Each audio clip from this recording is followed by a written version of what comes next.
Hello, मेरी आवाज़ जा रही यस, है? अस्सलाम वालेकुम सर। वालेकुम सलाम। आज के इस क्लास में हम लोग एक्यूट पैनक्रियाटाइटिस के बारे में पढ़ने जा रहे हैं। एक्यूट पैनक्रियाटाइटिस किसको कहते हैं? Acute inflammation of the pancreas is called acute pancreatitis. एक पानक्रास के अंदर जब हाद इल्तिहाबी कैफियत पैदा हो जाए तो उस मर्जी कैफियत को हाद इल्तिहाब बानक्रास कहते हैं। यूनानी इस्तिलाह में पैनक्रियाज को क्या कहते हैं? बानक्रास। और इस मर्ज में आमतौर पर जो मरीज़ क्लिनिकल प्रेजेंटेशन लेके हाजिर होता है वो एक्यूट एब्डोमिन है, यानी पेट में शदीद दर्द के साथ मरीज़ तबीब के पास हाजिर होता है।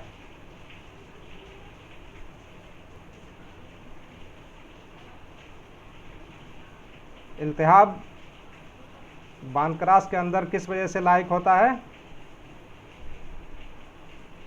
जो कब्ल अज़ वक्त ज़ाइमोजेन ग्रेन्यूल्स हैं इसके एक्टिवेशन की वजह से। और जब ज़ाइमोजेन ग्रेन्यूल कब्ल अज़ वक्त एक्टिवेट होते हैं तो इसके नतीजे में ये जो पैनक्रियाज के अंदर मुख्तलिफ़ किस्म के एंजाइम्स पाए जाते हैं, खामरात पाए जाते हैं, ख़ास तौर से प्रोटियाजेज, वासो एक्टिव सब्सटेंसेज और टॉक्सिक मटेरियल वगैरह, ये उनको एक्टिवेट करते हैं, जिसके नतीजे में ये टॉक्सिक सब्सटेंस वगैरह पैनक्रियाज को डाइजेस्ट करने लगते हैं, या उसके अतराफ़ में जो अनसजा और साख्त वगैरह पाई जाती हैं उसको डाइजेस्ट करने लगते हैं, उसके अंदर इल्तिहाबी कैफियत पैदा करने लगते हैं, जिसके नतीजे में मकामी और उमूमी अवारिज़ात डेवलप होते हैं, लोकल और सिस्टेमिक कॉम्प्लिकेशंस डेवलप करने लगते हैं। जब वर्म पानक्रास हाद शदीद हालत में अपीयर होता है, सीवियर फॉर्म में जब ये पाया जाता है तो उस वक्त पैनक्रियाज के अंदर मैक्रोस्कोपिक हेमरेजेस और फैट नेक्रोसिस भी पाया जाता है।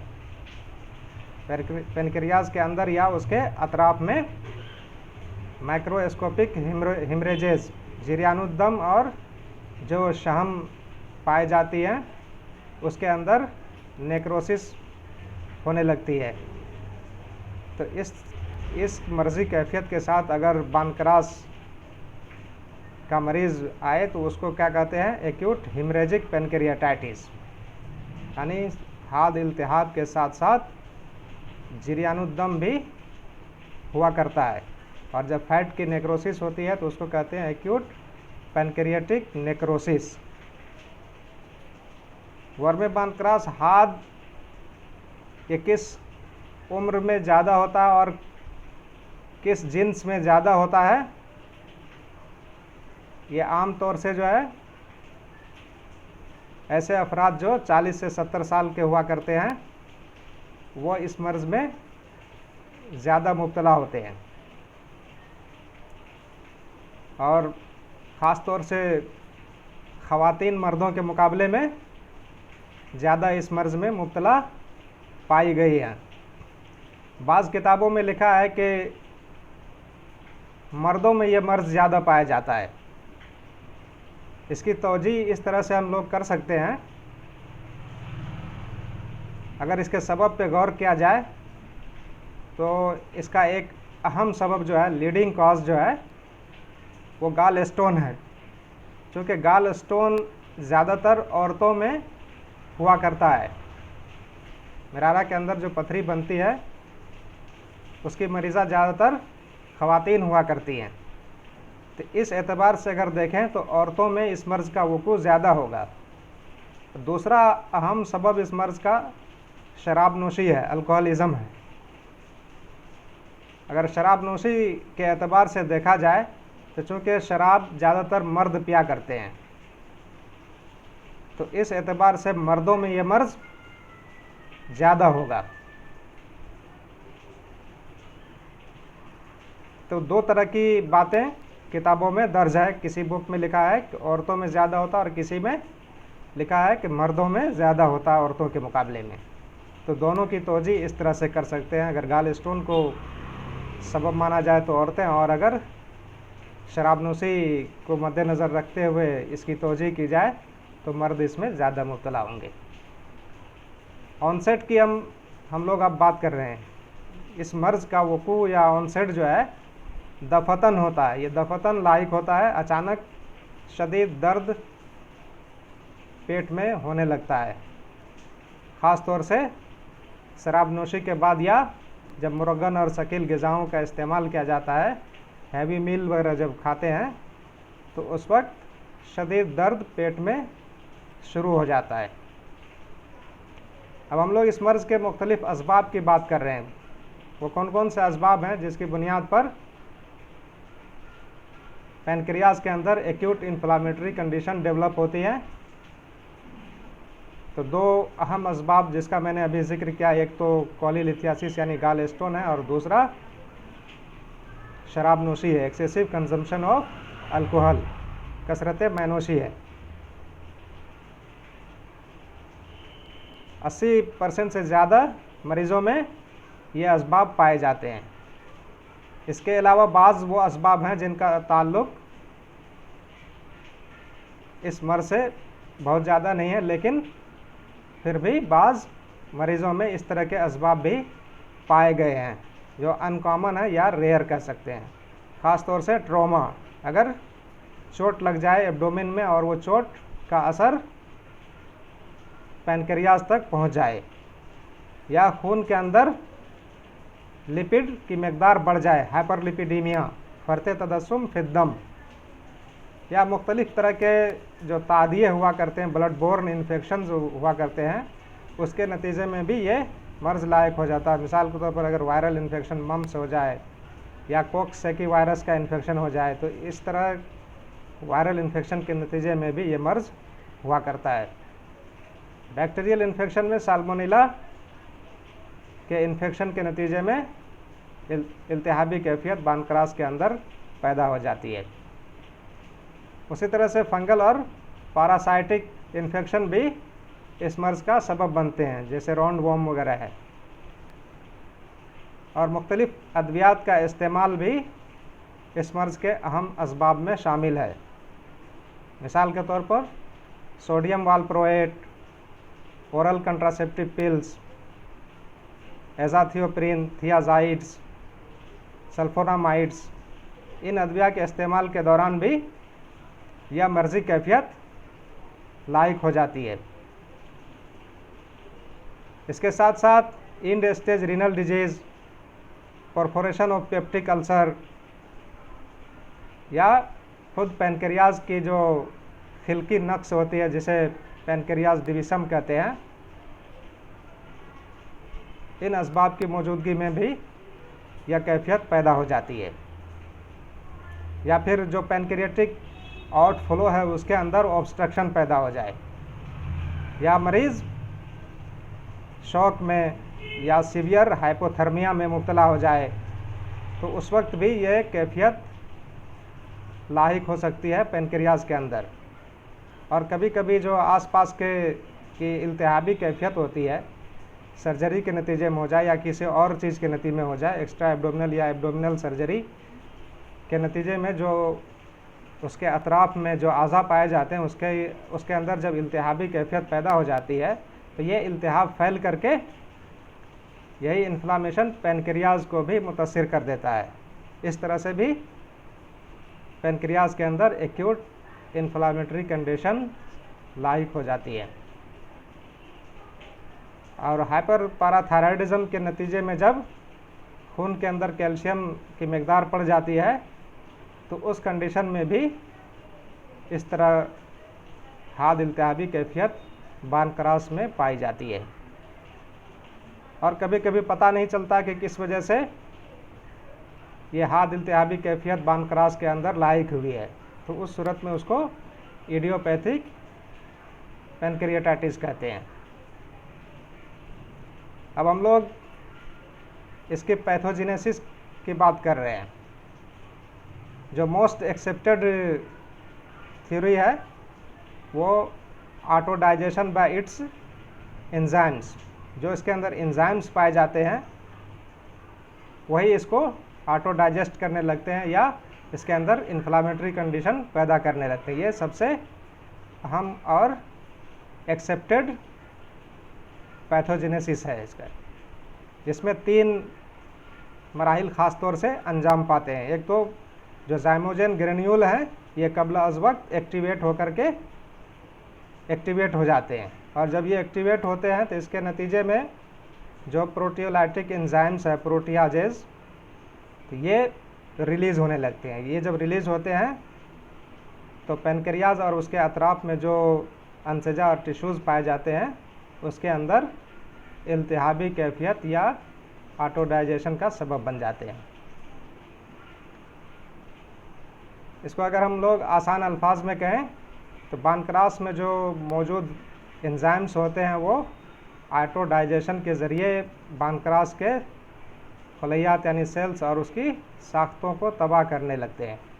नतीजतन पैनक्रियाज के अंदर इन्फ्लामेशन पैदा हो जाता है। अब हम लोग इसकी पैथोलॉजिक चेंजेस की बात कर रहे हैं कि इस मर्ज़ में किस तरह की मर्ज़ी तब्दीलियां पैदा होती हैं। जब माइक्रोस्कोपिकली देखते हैं तो इब्तिदा में जो पैनक्रियाज है वो स्वेलन और एडिमेटस होता है, उसमें सूजन और तहब्बुजी कैफियत पाई जाती है। 1 या 2 दिन बाद उसके अंदर मुख्तलिफ दर्जात की तब्दीलियां पैदा हो जाती हैं। ग्रे वाइट पैनक्रियाटिक नेक्रोसिस या चाकी वाइट फाइट नेक्रोसिस और ब्लू ब्लैक हेमरेज पाया जाता है। और जो टिपिकल केसेस होते हैं, जो वर्मे बानक्रास हाथ के टिपिकल केसेस होते हैं, उसमें पेरिटोनियल कैविटी के अंदर जो एसाइटिक फ्लूइड पाई जाती है, इस्तिस्काई रुतूबत मौजूद होती है, उसके अंदर खून के धब्बे पाए जाते हैं और फाइट नेक्रोसिस के छोटे छोटे ज़र्रात मौजूद होते हैं। White flakes of fat necrosis, ये ओमेंटम मेसेंट्री और पेरीपेनक्रियाटिक टिश्यूज़ में इस तरह की तब्दीली मौजूद हुआ करती है। और जो रिजॉल्व लीजन होते हैं वो किस तरह ज़ाहिर होते हैं, वो किस तरह दिखाई देते हैं। उसके अंदर फाइब्रोसिस होती है, कैल्सिफिकेशन पाया जाता है, और जो नालियां हैं वो कुशादा हो जाती हैं, डक्टल डायलेटेशन मौजूद होता है। और जब माइक्रोस्कोपिकली या खुर्दबीनी मुताला किया जाता है तो उसमें भी मुख्तलिफ दर्जात की तब्दीलियाँ मौजूद होती हैं।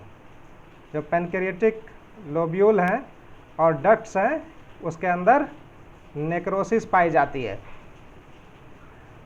इसके साथ साथ जो शराइन और रुकेशारिया हैं उसके अंदर भी नेक्रोसिस पाई जाती है और जिरियानुद्दम उस मकाम पर पाया जाता है, खून बह रहा होता है।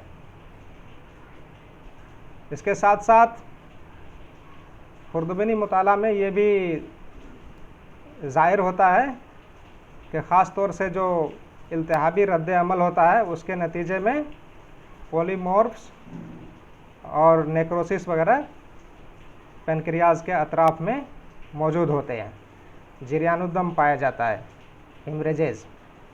तो इस तरह की तब्दीलियाँ या इस तरह के तगय्युरात इस मर्ज़ में पाए जाते हैं। अब हम लोग इस मर्ज़ के क्लिनिकल फीचर की बात कर रहे हैं कि इस मर्ज़ में किस तरह के अलामात और निशानियाँ मिलती हैं।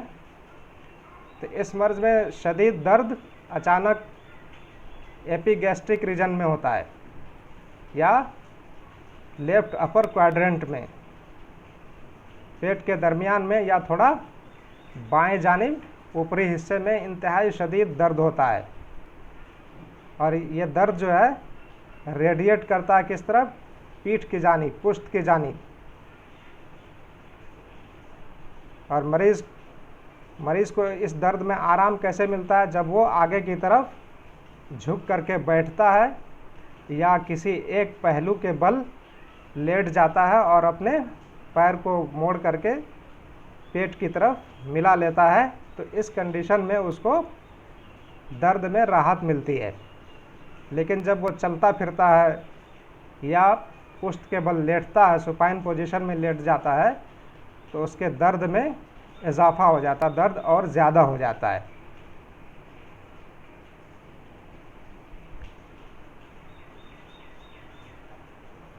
पेन जो है इब्तदाई 24 घंटे में इंतहाई शदीद होता है, यानी 1-2 दिन या 3 दिन तक पेन इंतहाई शदीद हुआ करता है। उसके बाद धीरे धीरे पेन कम होने लगता है।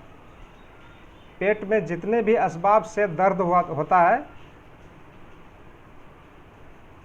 जो भी असबाब हों दर्द बतन के या दर्द शिकम के, उसमें सबसे ज़्यादा इंतहाई शदीद और इंतहाई तकलीफ़देह दर्द एक्यूट पैनक्रियाटाइटिस में होता है। ये एक्यूट एब्डोमिनल इमरजेंसी है।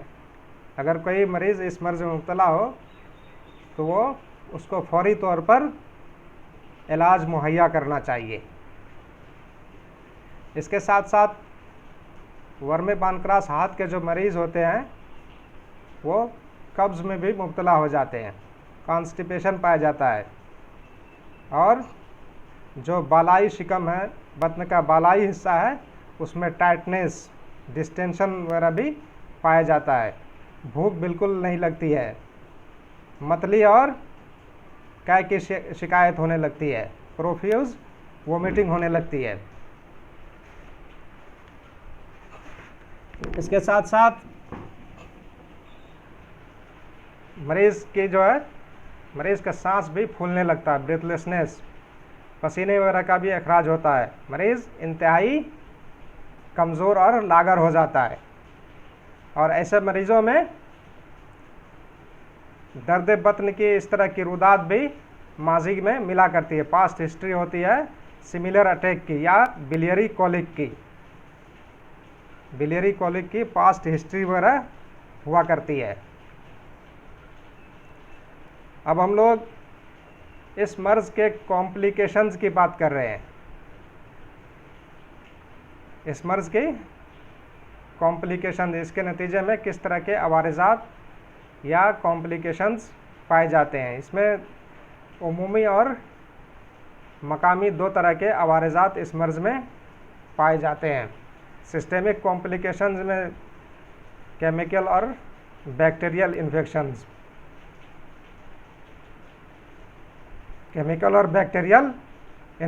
पाए जाते हैं। मरीज़ शॉक में भी मुब्तला हो जाता है, और बहुत सारे मरीज़ जो है एक्यूट रीनल फेल्योर में चला जाता है। इसके साथ साथ दिगर मकामी अवारिज़ात भी इस मर्ज़ में पाए जाते हैं।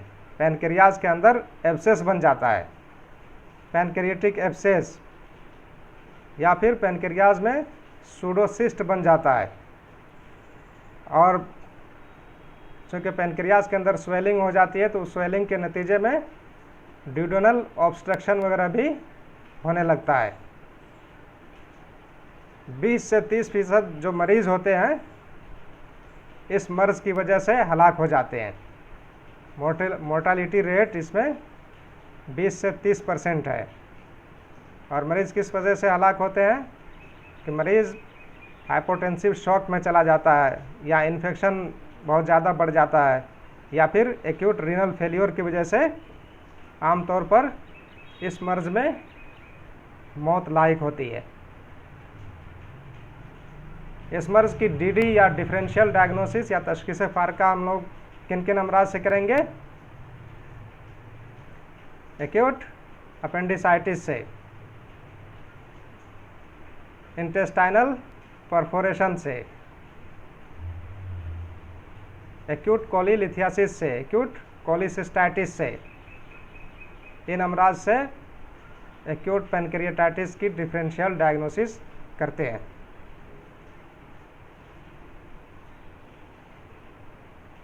किसी कुछ पूछना है? एक्यूट पैनक्रियाटाइटिस में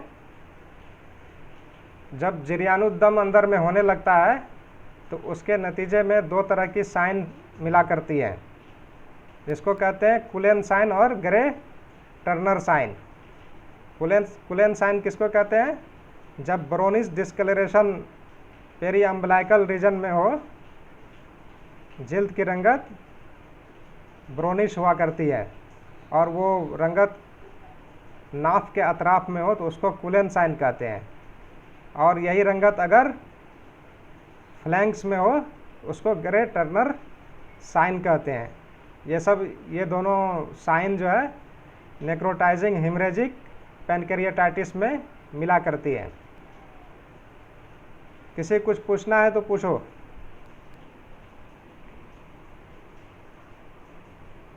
हेलो नवाब चांद,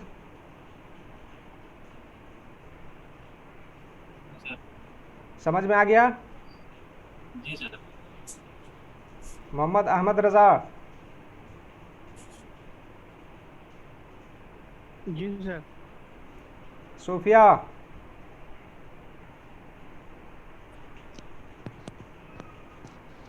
मोहम्मद शमशाद आलम,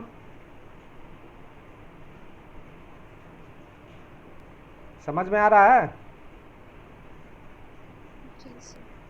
किसी कुछ पूछना है?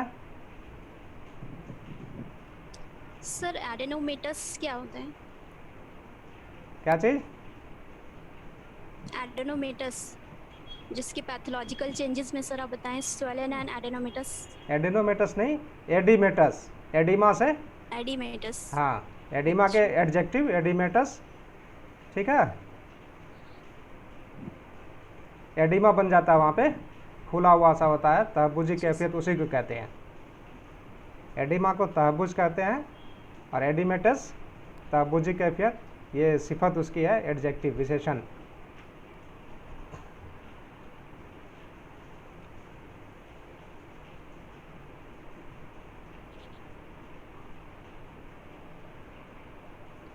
और किसी कुछ पूछना है?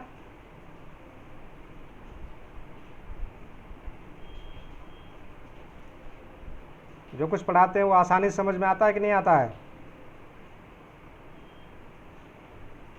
यस। किसी को उर्दू वगैरह समझ में नहीं आए तो पूछ लिया करो लास्ट में।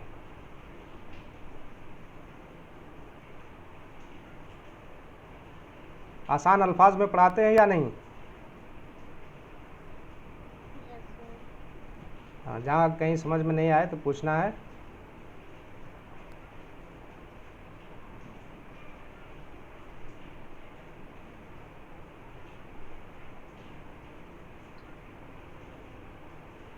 अब लग रहा है किसी को कुछ नहीं पूछना है क्या?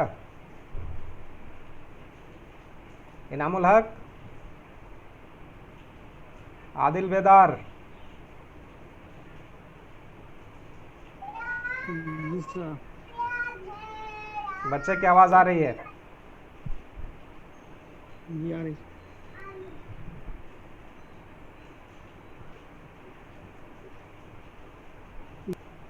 किसी को कुछ पूछना है?